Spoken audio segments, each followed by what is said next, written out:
Alright, so we haven't done much to this E30 with the N54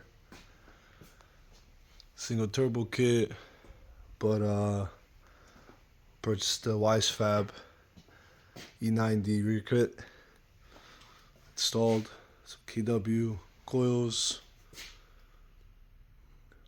Obviously we're gonna strip all the rust, paint, repaint everything. You know, still gonna have to figure out this area, but this we were just messing around.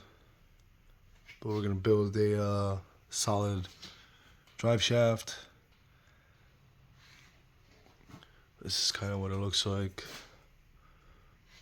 This fits also the M3s, E90 M3s, how the bushings fit. Everything's adjustable, and we did it that way because we obviously want to adjust caster, and then so we can have the wheel either towards the front or towards the back. And in the rear, in the front, nothing much we could do because it's Xdrive. So you see how you have these stock bushings. What we're gonna attempt to do is install this SPL E90 caster bushing kit. Cut the arm, basically made it a little bit skinnier. Let's try to fit this bad boy in here. Just fit the hole.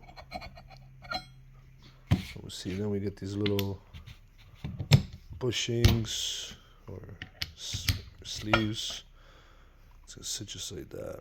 And the reason why we want to do that is because we have to set the wheel, caster on the wheel, to get us closer towards the front. But yeah, all this is gonna obviously get redone. I gotta weld in some pins here, alignment pins. This is just temporary stuff. Grind everything down, cut all this crap out, weld it up, remove this bar. It's just a support bar to keep everything centered. But yeah, that's that. Got the front suspension. KW. Yes, these are used parts. Coils. I got them off one of my 335s that I parted out. But yeah, that's that. Sunday progress. Top of running a business. It's hard.